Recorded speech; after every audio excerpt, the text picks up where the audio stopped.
దేవా నువ్వు సర్వజ్ఞుడివి కదా, నేను వద్దన్న పండు తింటివా అని నువ్వు అడుగుటయ్యేలా?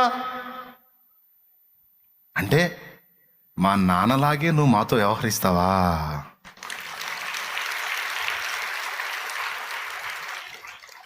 మా అమ్మలాగే నువ్వు మాతో వ్యవహరిస్తావా? ఓహో, మా దగ్గరికి వచ్చేటప్పటికి ఇలా అయిపోతావా నువ్వు? ఎంత మంచి దేవుడు అండి, ఎంత హృదయం గల దేవుడు అండి. ఇప్పుడు మీకేం అర్థమవుతుంది? ఇప్పుడు ప్రార్థన చేయాలా లేదా? మనం అన్ని తండ్రికి కొడుకు చెప్పుకున్నట్టు, కూతురు చెప్పుకున్నట్టు చెప్పుకోవాలా లేదా? అన్నీ ఆయనకి తెలుసులే అని దులిపేసి వెళ్ళొచ్చా? నేను చెప్తున్నా, అన్నీ ఆయనకి తెలుసులే అన్నావు అనుకో, అవన్నీ ఎక్కడెక్కడే ఉంటాయి. షోలు ఆపి మొత్తం చెప్పుపోయి, ఇది నా సమాధానం. నాకు దేవుని ఆత్మ నేర్పింది కూడా అదే. రే, ఆయన నీతో వ్యవహరించేటప్పుడు ఇలా ప్రవర్తిస్తాడు, ఇలా వ్యవహరిస్తాడు కనుక నీకు ఏదైనా సరే నువ్వు ఆయనతో చెప్పుకోపో, ఇలా పోయి అన్నీ ఆయన డీల్ చేస్తాడు. అయితే ప్రతిదీ ఆయన నోట్కి వెళ్ళాలి. అది నోట్, ఆయన నోట్లోకి వెళ్ళాలి. ఈ నోట్లో కాదు, నోట్బుక్లోకి, నోట్బుక్లోకి వెళ్ళాలి. అందరూ ఒకసారి స్తోత్రాలు చెప్పండి, గట్టిగా చెప్పండి, పక్కన వాళ్ళు పలకరించండి, హ్యాండ్ ఒకటి జస్ట్ చేతులు కలపండి అంతే. సరిగా చూడండి, హ్యాపీ న్యూ ఇయర్ చెప్పండి. అసలు వచ్చి కూర్చున్నారే కానీ పక్కన వాళ్ళకి హ్యాపీ న్యూ ఇయర్ చెప్పారా? నిజంగా చెప్పండి, చెప్పారా? ఏమో చెప్పండి, మనస్ఫూర్తిగా చెప్పండి. నూతన సంవత్సర, చేతులు కలపండి, నూతన సంవత్సర శుభాకాంక్షలు. చేతులు కలిపి ఒక ముక్క చెప్పు, నా దేవుడు నిన్ను ఆశీర్వదించునుగాక. ఓకేనా? రైట్. ఇప్పుడు నేను చెప్పిన మ్యాటర్ జీవితాంతం గుర్తుపెట్టుకోవాల్సిన మ్యాటర్. నువ్వు అన్ని సర్వకాల సర్వావస్థల యందు నీ అభిప్రాయాలు, నీ ఆలోచనలు దేవునితో ఆనందంగా పంచుకోవచ్చు. అన్నీ తెలిసిన దేవుడికి నేను చెప్పేది ఏంది అనుకోవద్దు. నువ్వు అడుగులు జారినా తేడా పడ్డాననే మాట నువ్వు చెప్పాల్సిందే. దేన్ని బట్టి తేడా పడ్డావు? దేవా, నీతో నాకున్న చనువును బట్టి, నా మీద నీకున్న ప్రేమను బట్టి ఇదిగో ఈ బరి తెగింపు పనిచేశాను, నన్ను క్షమించు అయ్యా, నన్ను మన్నించు. ఈ విషయంలో నాకు భయం కలుగుతుంది, ఈ విషయంలో నాకు సంతోషం కలిగింది, ఈ విషయంలో నాకు బాధ కలుగుతుంది దేవా, ఇదిగో ఇది నన్ను తరుముతుంది, నాకు ఇష్టం లేదు తండ్రి, ఈ విషయం ఇలా ఉంటాం నాకు ఇష్టం లేదు తండ్రి, ఇది మార్చు తండ్రి, నాకు శక్తిని తండ్రి. ప్రతిదీ డిమాండ్గా నువ్వు అడగాలి. అడుగు, ఏం పర్లే, నా తండ్రి సంతోషంగా నీకు అనుగ్రహిస్తాడు.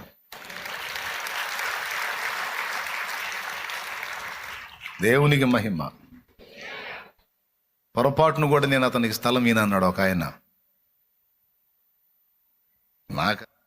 నా పెళ్ళికా, నా దేవుడి కార్యానికి పొరపాటును కూడా ఈయన అన్నాడు.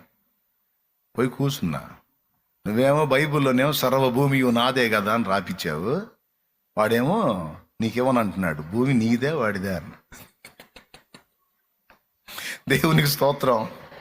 భూమి నీదా వాడిదా? నాకు అర్థం కావట్లే, చెప్పు. నీదైతే నువ్వు తీసుకో,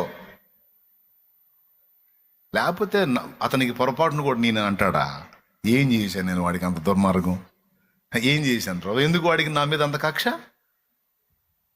నువ్వు బైబుల్ ఏం రాసావు? సర్వభూమియో నాదే కదా అని రాపిచ్చావు కదా, మరి నీ దాని మీద వాడి పెత్తనం ఏంది? నాకు తెలీదు, నీ ఇష్టం. అలా ఎన్నిసార్లు చనువుగా వెళ్ళి మాట్లాడానో, విసిగించుకోలా, ఆశ్చర్యకార్యాలు చేశాడు, అద్భుతాలు చేశాడు. మళ్ళా నెల తిరిగేసరికి వచ్చింది నా చేతిలోకి యేసునామములో. హల్లెలూయా. అందుకే ఎవరన్నా మిడిసిపడ్డారంటే నవ్వుకొని ఊరుకుంటాను నేను. ఎవరన్నా మిడిసిపడ్డారంటే ఓకే నీ పెళ్ళి అయితేలే కానీ అని సైలెంట్గా ఊరుకుంటాను నేను. ఎందుకంటే నేను పోయి చెప్పాల్సిన వాడు చెబుతాగా. రాజు ఆజ్ఞల్ని శాసించిన దేవుడు, ప్రభుత్వాలని తలక్రిందులు చేసిన దేవుడు, రాజులను పశువుల గడ్డి మేపించిన దేవుడు నా దేవుడు.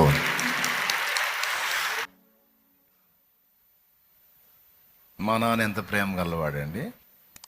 తాడుతో కట్టేసి ఎండలో వేస్తే ఒత్తుకుంటాయన్ని కండవతో కట్టేసి. అంటే శిక్ష మళ్ళీ నొప్పి తగలకుండా, ఎక్కువ ఇబ్బంది పడకుండా. మళ్ళీ హడావుడి చేస్తే ఆమె వచ్చిందని తెలుసు. ఆ ముందు హడావుడి చేశాడు, ఆమె వచ్చి తీసుకొని పోయింది. ఒక తండ్రికి ఎంత మమత ఉందో దానికి మించిన మమత దేవునికి ఉంది మన ఎడల. తండ్రి కూడా చాలడండి, అంత మమత ఉంది ఆయన. ఆయన దగ్గర పోయి కూర్చోవచ్చు, నువ్వు నీకు భయం కలిగితే పోయి మాట్లాడవచ్చు. నాకు ఈ విషయంలో భయం కలుగుతుంది, ఈ వ్యాధి విషయమే నాకు భయం ఉంది, ఈ అప్పు విషయమే నాకు భయం ఉంది, ఈ సమస్య విషయమే నాకు భయం, నా హృదయంలో నెమ్మది లేదు తండ్రి, నేను ఏడుస్తున్నాను తండ్రి, నాకు దుఃఖం కలుగుతుంది తండ్రి, నన్ను అవమానపరుస్తున్నారు తండ్రి, ఈ విషయంలో నేను తరమబడుతున్నాను తండ్రి అని నువ్వు మాట్లాడొచ్చు. నాన్నతో మాట్లాడొచ్చు. నాన్న అని నువ్వు మీ నాన్న ఎట్లా పిలుచుకుంటూ అట్లా కూర్చొని మాట్లాడొచ్చు నువ్వు ఆయనతో. నా కంటికి కనపడ్డు కదా అన్న అంటే నో, నీ దగ్గరే ఉంటాడు ఆయన. అబద్ధం ఆడకుండా నేను నిజం చెప్తున్నాను, ఆయనే మాట్లాడాడు. సదాకాలము నేను మీతో కూడా ఉన్నాను అనే వాగ్దానం ఉందా లేదా? దాంతోపాటు ఇంకో మాట, నేను మీతో కూడా ఉందును,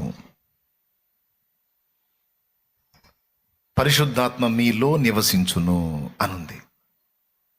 ఆయన మనతో ఉంటాడు. ఎంతమందికి విశ్వాసం ఉందో వాళ్ళందరూ కూడా ఆయనతో గడుపుతారు, ఆయనతో వ్యవహరిస్తారు.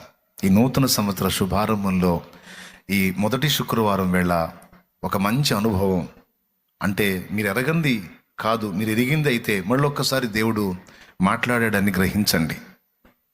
నీకు భయము కలుగున్నప్పుడు నీవు దేవుని రెక్కల నీడగా పరిగెత్తవచ్చు. దేవా నాకు భయం కలుగు. ఏది నిన్ను తరుముతుందో, భయమా, ఆర్థిక సమస్యల, దేన్ని బట్టి? వ్యాధి తరుముతుందా? ఆర్థిక సమస్యలు తరుముతున్నాయా? కేసులు తరుముతున్నాయా? లేకపోతే ఆత్మీయ క్షీణత తరుముతుందా? లేకపోతే నీ పాపమే తరుముతుందా? నీ పాపం తరుముతుందా? నా పాపము నన్ను తరుమగా, నా ప్రాణము తల్లడిల్లగా, నీ చెంతకు చేరినానయ్యా, నీ శరణే కోరినానయ్యా. వెళ్ళిపో దేవుని దగ్గరికి. నిన్ను తరుముతున్న దాన్ని అడ్డగించకపోతే అప్పుడు అడుగు, నేను ధైర్యపరచకపోతే అప్పుడు అడుగు. ఏదో ఒక రూపేణ తన వాక్కును పంపి నిన్ను నిమ్మళపరుస్తాడు ఆయన. నాకైతే మస్తు అనుభవాలు ఉన్నాయి, చాలా అనుభవాలు ఉన్నాయి నాకు. నేను ఎరగనిది అనుభవించండి నేను చెప్పట్లా. గుండె చెదరిన వారిని ఆయన ఆదరించువాడు అని ఉంది. పరిశుద్ధాత్మకు ఆదరణకర్త అని పేరుంది. మన మనుషుల్ని దేవులాడుతాం, కాదు మనుషుల దగ్గర కాదు, పరిగెత్త ముందు దేవుని దగ్గర. నాన్న ఉన్నాడు కదా, డాడీ ఉన్నాడు కదా, పరిగెత్తాల. ఏ భయము నిన్ను తరిమినా నువ్వు వెళ్ళి ఆయనకి చెప్పాలా. ఇంకా చెప్పాలంటే నీవు కలవరపడి వేదన పడి బ్రతకడం కూడా ఇష్టం లేదు ఆయనకి. అందుకే అనేక పర్యాయములు చెప్పాడు, కలవరపడకుడి, భయపడకుడి, నేను మీకు తోడై ఉన్నాను, ఏది మీకెంత మాత్రము హాని చెయ్యదు. నా సెలవు లేకుండా ఏది వచ్చి నిన్ను జయించి పోదు. నిబ్బరము కలిగి ధైర్యముగా నుండు, నేను నీకు తోడై ఉన్నాను అంటాడు ఆయన. 365 సార్ల కంటే ఎక్కువ సార్లు బైబిల్లో భయపడకుడి అని దేవుడు రాయించాడు అని మీరు ఎరుగుదురు. అంటే ప్రతిరోజు ముందు నిద్ర లేవగానే దేవుడు నీతో మొదట చెప్తున్న మాట ఏంటంటే భయపడకు. దేవునికి స్తోత్రం. ఇప్పుడు బాధ కలిగినప్పుడు ఎటు పరిగెత్తుతారు? ఎటు పరిగెత్తాలి? బాధ కలిగినప్పుడు, భయం కలిగినప్పుడు ఆయన దగ్గరికే నేర్చుకోవాలి. ఒకవేళ ఇది అనుభవం గతంలో ఉండి ఇప్పుడు మర్చిపోయి ఉంటే మళ్ళా దాన్ని పునరుద్ధరించుకోవాల్సిన సమయం ఆసన్నమైంది. తిరిగి దేవునితో మళ్ళా మొదటి సహవాసాన్ని ఏర్పరచుకోవాల్సిన అవసరం ఏర్పడింది. ఎందుకంటే ఆయన నీతో మళ్ళా ఈ సంవత్సరం అంతా వ్యవహరించబోతున్నాడు. ఈ సంవత్సరం అంతా మళ్ళా నీ కోసం ఎదురు చూస్తూ ఉంటాడు. ఈ సంవత్సరం అంతా మళ్ళా నీ కోసం ఆ కళ్ళు ఎదురు చూస్తూ ఉంటాయి. ఈ సంవత్సరం అంతా మళ్ళా నీ అనుభవాల కోసం, నీ అనుభూతుల కోసం, నీతో సహవాసం కోసం నా తండ్రి ఎదురు చూస్తూ ఉంటాడు. ఇది నిజం నిజం నిజం నిజం, 100కి 100% నిజం. అదామా నీవెక్కడా అన్నట్లుగా నిన్ను ఏ రోజుకు ఆ రోజు వెతుక్కుంటాడు నా తండ్రిని గుర్తుపెట్టుకోయా. ఒకసారి స్తోత్రం చెప్పు, 2 చేతులు ఎత్తి. ఏం చెప్పాను? ఆదామా నీవెక్కడని. ఆదామును వెతుక్కున్నట్టు ఎవ్రీ డే నిన్ను వెతుక్కుంటాడు నా దేవుడు. నా కుమారి నీవెక్కడా, నా కుమారుడా నీవెక్కడా అని వెతుక్కుంటాడు. నువ్వు ఆయన కలుసుకునే స్థలం ఒకటి ఉంటుంది. అది ప్రార్థనా గది కావచ్చు, ప్రార్థనా తోట కావచ్చు, ఏకాంత ప్రార్థనా స్థలం కావచ్చు, లేకపోతే మిద్దె మీద కావచ్చు, లేకపోతే చిన్న గుడిసెలోని ఒక చిన్న అడ్డతెర లోపల కావచ్చు. నువ్వు ఎక్కడ కూర్చుంటావో, ఆయన ఎక్కడ కలుసుకుంటావో అక్కడ నీకోసం ఆయన ఎదురు చూస్తూ ఉంటాడు. ఆయన నిన్ను హెచ్చరిస్తానికి, నీకు నేర్పడానికి, నిన్ను ధైర్యపరచడానికి. రైట్. బాధ కలిగినప్పుడు అక్కడికే పరిగెత్తు. ఓకే, సంతోషం కలిగింది, ఇప్పుడు ఎక్కడికి? బాగా ఆనందం వచ్చింది, బాగా సంతోషం కలిగింది, మనం అనుకున్న కార్యం జరిగింది, అనుకున్న దానికంటే ఘనంగా జరిగింది, చేసింది ఆయన, మనకు తెలుసు. దేవునికి స్తోత్రం. సంతోషం కలిగింది, ఇప్పుడు చెప్పసఖ్యం కానీ సంతోషం కలిగింది, ఇప్పుడు ఎక్కడికి పరిగెత్తాలి? బజార్లో ఇప్పుడు తిరగాల? ఆయన దగ్గరికి. ఇంత సంతోషకరమైన కార్యం చేసావు, ఇది నీ కృప కదా ప్రభువా, ఇది నీ దయ కదా తండ్రి, ఎంత సంతోషాన్ని ఇచ్చావు యేసయ్యా, నీకు స్తోత్రమయ్యా అని నువ్వు సంతోషంతో ఆయన దగ్గరికి వెళ్ళి కన్నీళ్లతో ఆయన ఆరాధిస్తావో, ఆనంద బాష్పాలతో ఆరాధిస్తావో, నువ్వు ఏం సంతోషం వెళ్ళబుచ్చుకుంటావు, వెళ్ళి చెప్పు, నువ్వు కూర్చో, నువ్వు వెళ్ళి కూర్చో నా తండ్రి అని వచ్చి కూర్చుంటాడు. ఇంకా చెప్పాలంటే నేను ఈరోజు నా తండ్రి దగ్గరికి ఇప్పుడు వెళ్ళాలి నేను అని నువ్వు అనుకుని నీ మనసులో తలంపు పుట్టగానే ఆయన అక్కడ వచ్చి ఉంటాడు.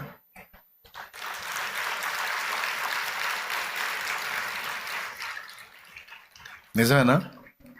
అట్లా వస్తాడు అసలు? ఎక్కడుంది బైబిల్లో? ఎక్కడుందండి బైబిల్లో? నా అతిక్రమములను, నా పాపమును నేను ఆయన ఎదుట ఒప్పుకొందునని అనుకోండి, నీ ఎదుట నేను ఒప్పుకొందునని అనుకోండిని, నీవు నా అతిక్రమములను పరిహరించి ఉన్నావు అంటాడు. 32వ కీర్తన.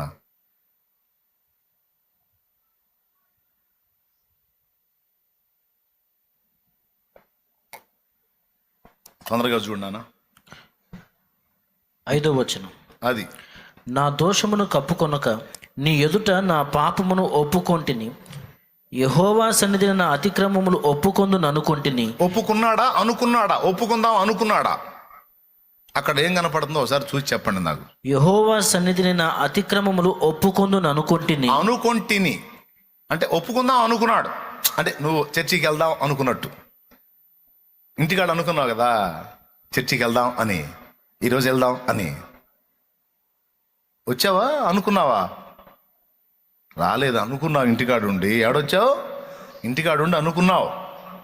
నువ్వు అనుకోగానే ఆయన ఏడొచ్చి కూర్చున్నాడంట నీకోసం. నీ మనసులో నువ్వు ఫిక్స్ అయ్యావు, ఈరోజు నేను నా తండ్రి దగ్గరికి వెళ్ళాలని. ఆయన వచ్చి కూర్చున్నాడు ఇక్కడ. మా అమ్మాయి వచ్చింది ఈరోజు నా కోసం, మా అబ్బాయి వస్తాడు నా కోసం. నువ్వు నమ్మోపో నీ ఇష్టం, నేను చెప్పేది మాత్రం నిజం. అది దేవుని మనసు. ఇంకా ఏ వెధవ ఏమన్నా అనుకోని నాకు అనవసరం, నేను మాత్రం నా దేవుని మనసు చెప్తున్నాను. నేను దీనికి భిన్నంగా ఎవడైనా ఏదైనా అనుకుంటే వాడు వెధవ అనమాట. అందుకని నేను చెబుతున్నాను. నా దేవుని మనసు అది. నా అతిక్రమములను నేను యెహోవా సన్నిధిని ఒప్పుకొందునని అనుకొంటిని, జస్ట్ అనుకున్నాను. నీవు నా దోషమును పరిహరించి ఉన్నావు, పాప దోషమును పరిహరించి ఉన్నావు. అంటే ఏంటో తెలుసా? తేడా పడ్డాను, ఇలా చేయకుండా ఉండాల్సింది, తప్పు చేశాను, లాభం లేదు, అర్జెంటుగా ముందు యేసయ్య దగ్గరికి వెళ్ళి నేను ఒప్పుకోవాలి, ప్రభా తప్పు చేశానని ఒప్పుకోవాలి అని నువ్వు మనసులో అనుకుంటే ఇక్కడ కేసు కొట్టేశాడంట.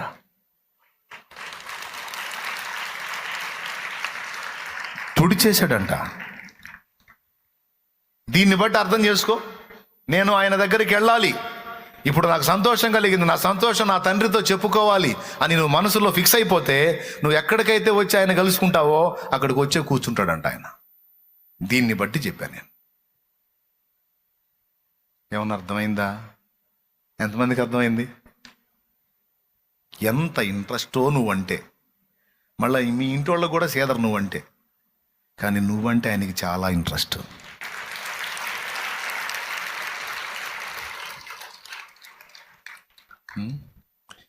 చేయరాని కార్యములెన్నో చేసి బాధపరచినను, చెడిన పాత్రనైన నన్ను చేరదీసినావు నీవు.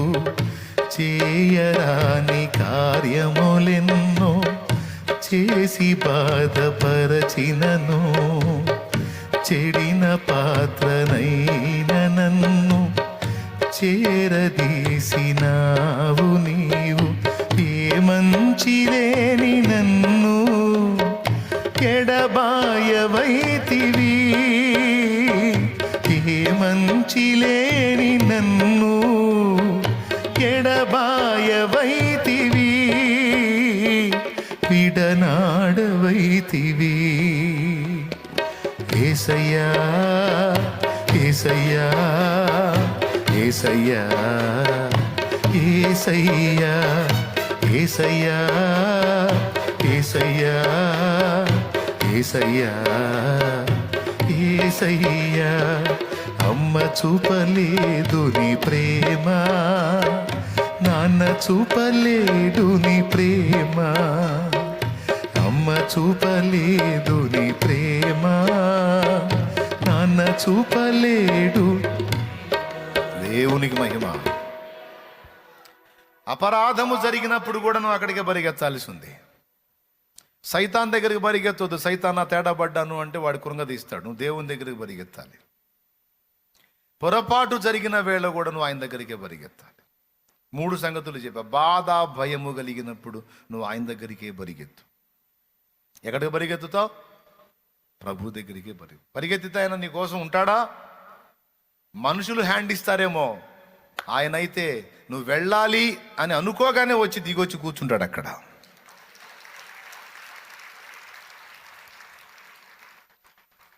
ఆయనంటే నీకు ఇంట్రెస్ట్ కాదు, నువ్వంటే ఆయనకి ఇంట్రెస్ట్. ఆ ఇంట్రెస్ట్ని బట్టి వచ్చి కూర్చుంటాడు. మనుషులు కూడా ఒక్కోసారి రారు నీ సోదింటానికి. కొంచెం నీతో కొన్ని మాట్లాడాలి, కొంచెం నాకు సమయం ఇస్తావా అని అడిగితే నా వల్లగా దండం పెడతా అంటారు మనుషులు.